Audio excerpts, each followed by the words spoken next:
Siliguri police commissionerate के तत्वाधान में मेडिकल चौकी में एक रक्तदान शिविर का आयोजन किया गया।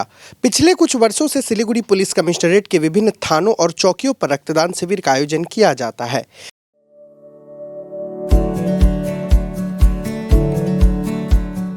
Pamper, not just a hospital, but a mother. इस शिविर में एकत्रित रक्त को मरीजों के इलाज के लिए उत्तर बंगाल मेडिकल कॉलेज एवं अस्पताल भेजा जाएगा। इस अवसर पर वेस्ट जोन के एसीपी देवाशीष बोस, माटीगढ़ा थाने के आईसी अरिंदम भट्टाचार्य, मेडिकल चौकी के इंचार्ज सजल राय, उत्तर बंगाल मेडिकल कॉलेज एवं अस्पताल के प्रिंसिपल व अधीक्षक समेत कई अन्य पुलिस अधिकारी मौजूद थे। हमारे माननीय Shri Sudhakar IPS CP Siliguri police कमिशनारेटेर उद्योगे एवं हमारे माननीय चीफ मिनिस्टर मैडम কি আছেন ওনারই এই উৎসর্গটা ওনারই প্রজেক্ট।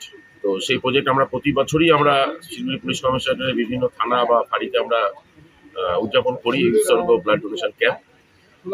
এটা একটা আমাদের পুলিশ পাবলিক রিলেশনশিপের একটা গুরুত্বপূর্ণ প্রয়াস, যাতে পুলিশের সঙ্গে পাবলিকের একটা রিলেশন গড়ে ওঠে এবং আমরা এই ব্লাড ডোনেশন ক্যাম্পের মাধ্যমে অনেক অসহায় যারা ব্লাডের জন্য চেষ্টা করে বা পায় না, তাতে যাতে সুবিধা হয়, এই প্রয়াসটা আমাদের সেই জন্য। ঠিক আছে, আমরা কোভিডের সময়ও অনেক ব্লাড আমরা ডোনেট করেছি, তো প্রতি বছরই আমরা করি। আমি বিশেষ করে ধন্যবাদ জানাবো আমাদের আউটপোস্টে যে ইনচার্জ আছেন সজল রায়কে, যে ওনার এই উদ্যোগটা সাধারণ মানুষের অনেক সুবিধা এবং ভালো হবে। এটা নর্থ মেডিকেল কলেজেই হবে। আমরা মানুষের সহযোগিতা যতটা পাবো, আমরা পুলিশের থেকেও আমাদের ব্লাড দেওয়া হচ্ছে। আমরা আশা করছি একটা ভালো অ্যামাউন্ট ব্লাড আমরা আজকে ডোনেট করব।